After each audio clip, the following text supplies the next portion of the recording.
அனைவருக்கும் வணக்கம். முருகப்பெருமானின் அருளை பெறுவதற்கு ஏற்ற ஒரு தினமாக தைப்பூச திருநாள் அமைஞ்சிருக்கு. இந்த தைப்பூச நாட்களில் நாம் என்ன செய்யணும், என்ன செய்யக்கூடாது, முருகனுக்கு படைக்கக்கூடிய பொருட்களும் விரதம் இருக்கக்கூடிய முறையும் பற்றியும் தான் தெரிஞ்சுக்க போகிறோம். வீடியோ ரொம்பவே பயனுள்ளதாக இருக்கும். வீடியோவை கடைசி வரைக்கும் ஸ்கிப் பண்ணாமல் பாருங்கள். நம்ம சேனலை நீங்கள் இன்னும் சப்ஸ்கிரைப் பண்ணலைன்னா மறக்காமல் சப்ஸ்கிரைப் பண்ணிவிடுங்க. முருகனுக்கு அரோகரா அப்படின்னு சொல்லிட்டு மறக்காமல் கமெண்ட் பண்ணுங்கள். வாங்க வீடியோக்குள்ளே போகலாம். முருகப்பெருமானின் அருளை பெறுவதற்கு ஏற்ற ஒரு தினமாக இருக்கக்கூடியது இந்த தைப்பூசம். இந்த நாட்களில் முருகப்பெருமானுக்கு விரதம் இருந்து வழிபட்டால் தீராத வினைகள் துன்பங்கள் நீங்கும் என்பது நம்பிக்கை. காவடி எடுப்பதன் தத்துவத்தை போற்றும் திருநாளாகும். இந்த நாட்களில் முருகப்பெருமானுக்கு நாம் எப்படி விரதம் இருக்க வேணும் அப்படிங்கிறத தெரிந்து கொண்டு விரதம் இருப்பது நல்லது. நம்முடைய சேனலில் ஆன்லைனில் ஜாதகம் பார்த்துட்ருக்கோம். உங்களுடைய வாழ்க்கையில் இருக்கக்கூடிய எந்த ஒரு பிரச்சனையாக இருந்தாலுமே அதற்கு தீர்வு கிடைக்க வேணும்னா டிஸ்கிரிப்ஷனில் நம்பர் கொடுத்துருக்கோம். இந்த நம்பருக்கு கால் பண்ணி நீங்கள் உங்களுடைய பிரச்சனைகளை சொன்னீங்கன்னா போதும், அதற்கான ஒரு தீர்வு சொல்லப்படும். தைப்பூசம் அன்று முருகப்பெருமானுக்கு குறிப்பிட்ட முறையில் வழிபாடு செய்வதால் முருகனின் அருள் மட்டுமின்றி நவ கிரகங்களின் அருளும் கிடைக்கும். இதனால் துன்பங்களும் தடைகளும் நீங்குவதுடன் அளவில்லாத நன்மைகள் கொடுக்கும் மிகவும் உயர்ந்த ஒரு விரதமாக இருக்குது அப்படின்னு சொல்லலாம். தைப்பூசம் அன்று முருகப்பெருமானுக்குரிய முக்கியமான விரத நாளாகும். தை மாதத்தில் பௌர்ணமி திதியும் பூசம் நட்சத்திரமும் இணைந்து வரும் நாளே தைப்பூச விழாவாக கொண்டாடப்பட்டு வருது. தைப்பூசத்தில் முருகப்பெருமானுக்கு விரதம் இருந்து வழிபட்டால் வேண்டிய வரங்கள் கிடைக்கும், நினைத்தது நடக்கும் என்பது நம்பிக்கை. அதே போல தைப்பூசத்தில் முருகனுக்கு விரதம் இருந்து வழிபட்டால் தீராத வினைகளும் தீரும் அப்படின்னு சொல்லப்படுது. லட்சக்கணக்கான பக்தர்கள் தைப்பூசம் அன்று விரதம் கடைபிடிப்பது வழக்கம். முருகப்பெருமானின் தீவிர பக்தர்கள் தைப்பூசத்திற்காக 48 நாட்கள் விரதம் இருந்து வராங்க. இந்த நாட்களில் நாம் அதிகாலையில் எழுந்து குளித்து விட்டு வீட்டு பூஜை அறையில் விளக்கேற்றி வைத்து முருகப்பெருமானை வழிபட்டு விரதத்தை துவங்கிவிட வேண்டும். அருகில் இருக்கக்கூடிய முருகன் கோவிலுக்கு சென்று விளக்கேற்றி முருகப்பெருமான் சன்னதியில் 6 முறை சுற்றி வந்து வழிபட வேண்டும். முருகன் சன்னதியில் அமர்ந்து முருகனுடைய மந்திரங்களை நம்ம உச்சரிக்க வேண்டும். ஓம் சரவணபவம் எனும் மந்திரத்தை 108 முறை கண்களை மூடி மனதில் முருகனை நினைத்து உச்சரிக்க வேண்டும். பிறகு நம்முடைய வேண்டுதலை சொல்லி முருகனிடம் வேண்டிக் கொள்ள வேண்டும். மாலையில் வீட்டில் விளக்கேற்றி முருகனை வழிபட்டு விரதத்தை நிறைவு செய்ய வேண்டும். கோவிலுக்கு செல்ல முடியாதவர்கள் வீட்டிலேயே விரதம் இருக்கலாம். பூஜை அறையில் நாம் முருகப்பெருமானுக்கு அகல் விளக்கு 6 விளக்குகள் ஏற்றி வைத்து வழிபட வேண்டும். முருகனுக்குரிய மந்திரங்களையும் பாடல்களையும் படித்து நாம் வழிபட வேண்டும். முடிந்தவர்களுக்கு முழு உபவாசமாக, முடியாதவர்கள் எளிமையான உணவுகளை எடுத்துக்கொள்ள வேண்டும். பால் பழம் மட்டுமே சாப்பிட்டு விரதம் இருக்கலாம். மாலையில் முருகனுக்கு நிவேதியம் படைத்து மனதார வழிபட்ட பிறகு விரதத்தை நிறைவு செய்ய வேண்டும். முருகனுக்குரிய ஓம் சரவணபவம் மந்திரத்தை தொடர்ந்து உச்சரித்தபடி நாம் இருக்க வேண்டும். ஜோதிட சாஸ்திரத்தின்படி பூச நட்சத்திரம் என்பது மங்களகரமான குரு பகவான் உச்சம் பெறும் நட்சத்திரம்.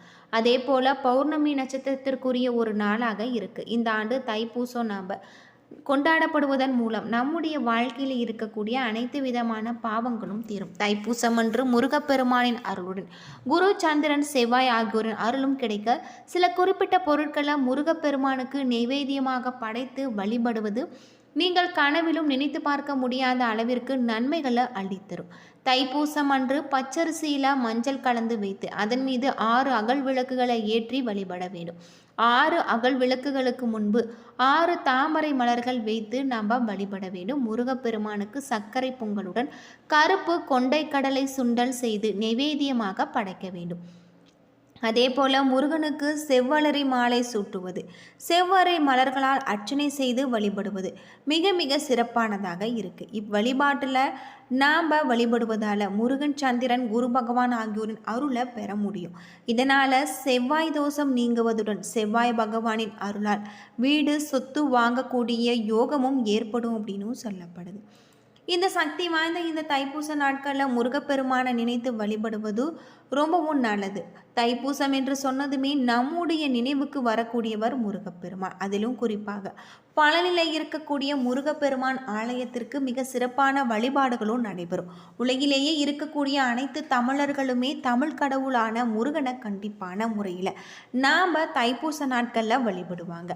அவ்வளவு சிறப்புமிக்க தைப்பூசத்தை எப்படி பயன்படுத்தி கொண்டால் நம்முடைய வாழ்க்கையில் வெற்றிகளை குவிக்க முடியும் என்று ஆன்மீகத்தில் தெரிந்து கொண்டு வழிபடுவதும் நல்லது. தை மாதத்தில் வரக்கூடிய பௌர்ணமி நாளன்று பூச நட்சத்திரமும் சேர்ந்து வரக்கூடிய தினம்தான் தைப்பூசமாக குறிப்பிடப்படுது. இந்த தைப்பூச திருநாள் அன்று முருகப்பெருமான அனைவருமே வழிபடுவாங்க. அவரை தவிர்த்து தைப்பூச நாட்களில் வள்ளலார் ஜோதி வடிவில் ஐக்கியமானார். இதனால் வள்ளலார் ஆலயத்தில் ஜோதி திருவிழா தைப்பூச திருநாள் அன்று தான் நடைபெறும். சிவபெருமானும் பார்வதி அம்மனும் சிதம்பரத்தில் ஆனந்த நடனம் புரிந்து தரிசன தந்த நாளாகவும் தைப்பூச திருநாள் இருக்கு. இதனால தான் இந்த தைப்பூச திருநாளில் முருகன் ஆலயத்திலும் சிவபெருமான் ஆலயத்திலும் பல சிறப்பு வழிபாடுகள் நடைபெறுது. இதை திருவிழாவாக கொண்டாடும் கோவில்களும் இருக்கு. தேவர்களுக்கு குருவாக திகழக்கூடியவர் பிரகஸ்பதி. இவருக்குரிய நட்சத்திரமாக பூச நட்சத்திரம் திகழ்கிறது. இன்றைய தினத்தன்று நாம் வழிபடும் மேற்கொண்டு வருவதன் மூலம் நமக்கு சிறந்த ஞானம் கிடைக்கும். அது மட்டுமல்லாமல் வாயு பகவானும் வர்ண பகவானும் அக்னி பகவானும் சிவபெருமானின் சக்தியை உணர்ந்த நாளாக இந்த நாள் திகழ்கிறது. இவ்வளவு சிறப்பு வாய்ந்த இந்த தைப்பூச திருநாள் அன்று நாம் புதிதாக எந்த ஒரு காரியத்தை செய்தாலுமே அது வெற்றி அடையும் என சொல்லப்பட்டிருக்கு. குழந்தைகளுக்கு கல்வி ரீதியான முயற்சிகளை எடுப்பதற்கு, சுப நிகழ்ச்சிகள் நடப்பதற்கு, பேச்சுவார்த்தை ஆரம்பிப்பதற்கு இந்த நாள் மிக சிறப்பான நாளாக கருதப்படுது. தைப்பூச திருநாளன்று நாம் முருகப்பெருமானையும் சிவபெருமானையும் சேர்த்து வழிபட வேண்டும். அன்றைய தினம் காலையில் எழுந்து குளித்து முடித்துவிட்டு சிவபெருமானின் வழிபாட்டை மேற்கொள்ள வேண்டும். அப்பொழுது தேவாரம் திருவாசகம் நாம் பாராயணம் செய்ய வேண்டும். மேலும் அருகில் இருக்கக்கூடிய சிவாலயத்திற்கு சென்று சிவசரிதனத்தை நாம் மேற்கொள்ள வேண்டும். அன்றைய தினம் விரதம் இருந்து நாம் பால் பழம் மட்டுமே சாப்பிட்டு விட்டு இருக்கலாம். மாலை நேரத்தில் முருகப்பெருமானுக்கு தங்களால் இயன்ற அபிஷேக அர்ச்சனைகளை செய்து கந்தசஷ்டி கவசம், கந்தகுரு கவசம், சண்முக கவசம், திருப்புகள் போன்ற பாடல்களை பாராயணம் செய்ய வேண்டும். என்றவர்கள் அருகில் இருக்கக்கூடிய முருகன் ஆலயத்திற்கு சென்று வழிபாடு செய்யலாம். இப்படி வழிபடுவதன் மூலம் நம்முடைய வாழ்க்கையில் இருக்கக்கூடிய வறுமைகள் நீங்கும் அப்படின்னு சொல்லப்படுது. முருகப்பெருமானின் அருளை கிடைப்பதற்கு அற்புதமான ஒரு நாளாக இந்த தைப்பூச நாள் சொல்லப்படுது. அன்றைய தினத்தில் நாம் முருகப்பெருமான மனதார வழிபட்டு வருவது மிகவும் சிறப்பு வாய்ந்த ஒன்றாக இருக்குது அப்படின்னு சொல்லலாம். விரதம் இருந்து முருகப்பெருமான வழிபடுவது ரொம்பவும் நல்லது. இந்தியாவில் மட்டுமின்றி இலங்கை, சிங்கப்பூர், மலேசியா போன்ற நாடுகளில் கொண்டாடப்படுது. தைப்பூச தினத்தன்று எல்லா முருகன் தலங்களிலுமே முருகப்பெருமான் வீதி உலார் வருவார். பௌர்ணமி தினத்தன்று முழு நிலவு சமயத்தில் பூசம் நட்சத்திரம் வரும்பொழுது சிறப்பு வழிபாடுகள் செய்வதே தைப்பூசத்தின் சிறப்பாக இருக்குது அப்படின்னு சொல்லலாம்.